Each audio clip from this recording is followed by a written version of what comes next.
Nos, los representantes de las Provincias Unidas en Sudamérica, reunidos en Congreso General. El 9 de julio de 1816 se declaró en esta casa histórica la independencia de las Provincias Unidas de Sudamérica. Pero hoy la pregunta no es qué saben los tucumanos sobre ese proceso histórico, sino qué quieren saber los tucumanos sobre lo que pasó el 9 de julio de 1816. Bueno, te cuento cuál es la idea de esta nota. No voy a ser yo quien te va a hacer las preguntas, sino que te hemos traído preguntas e inquietudes de la gente de distintas edades y la idea es que vos las puedas responder acerca, por supuesto, del 9 de julio. ¿Te parece? Bien, el desafío me gusta, sí. ¿Y te animas a hacerlo? Dale, me animo. Bueno, comenzamos entonces. A mí me gustaría saber cómo han sido elegidas las personas que han estado en la Casa Histórica 1816. El Estatuto Provisional de 1815 contemplaba la elección de los diputados que iban a venir al Congreso de Tucumán en marzo de 1816.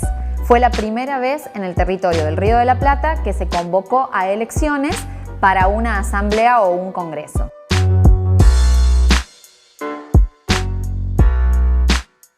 Bueno, mi pregunta es ¿qué participación tenían las mujeres los días previos al 9 de julio de 1816?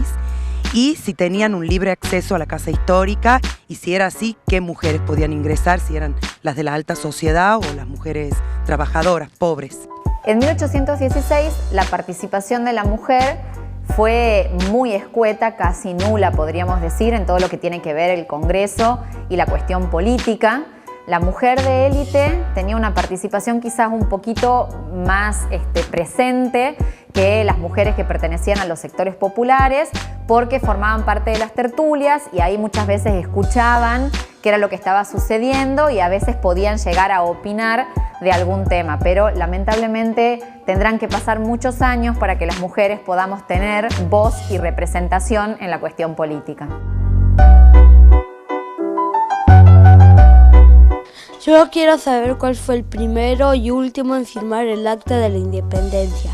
Según el acta original, que lamentablemente se perdió después que el Congreso se traslada de Tucumán a Buenos Aires en enero de 1817, el orden de los diputados empezaba con quien fue el presidente al momento de la declaración de independencia, que fue el diputado por San Juan, Narciso de la Prida, y el último en firmar es nuestro diputado por Tucumán, Pedro Miguel Araoz. El Congreso de Tucumán comenzó a sesionar el 24 de marzo de 1816. 2 años antes, en 1814, el rey Fernando VII había recuperado el trono de España y tenía la intención de recuperar las colonias en Sudamérica.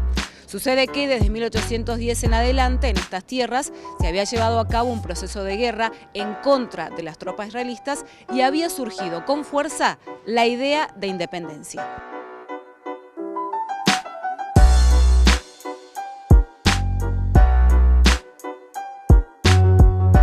Mi pregunta para Cecilia es si había participación de los pueblos originarios en esa época.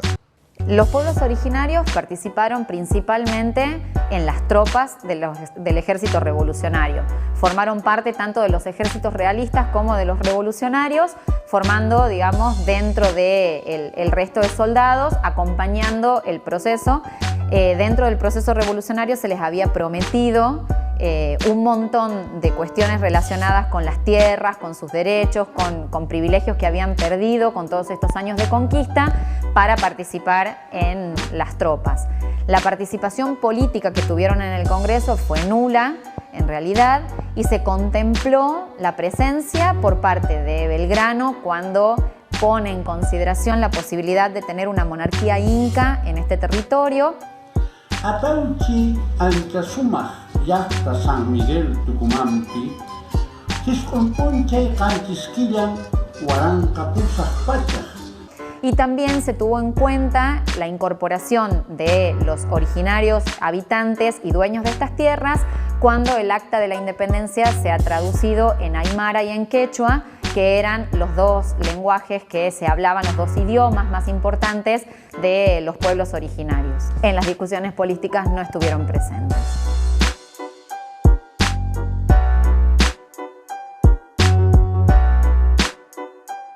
Yo quiero saber si la Casa Histórica de 1816 es igual a la de ahora.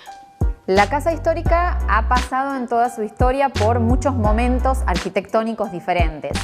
La casa que hoy la gente puede visitar, lo único original que tiene es este salón donde nos encontramos hoy, que es el salón donde se declaró la independencia. Todo lo demás de la casa es una reconstrucción de 1943. La casa pasó por muchos momentos donde en 1874 solo se le cambió el frente, con un frente neoclásico bastante diferente a la fachada original, y luego se derrumbó toda la casa íntegra, conservando solo el salón, para hacer un edificio que se denominó Templete, que en su arquitectura era muy similar a lo que hoy nosotros conocemos como la Casa de Gobierno de acá de nuestra provincia, y en 1938 fue nombrada Monumento Nacional y entonces comienza el proceso de su reconstrucción como estaba al momento de la declaración de independencia. Luego de que se declaró la independencia, el Congreso de Tucumán se trasladó a la ciudad de Buenos Aires, con la intención de seguir pensando y debatiendo cómo debía ser esa nueva nación que estaba surgiendo en Sudamérica. Una pregunta que nos interpela hasta el día de hoy.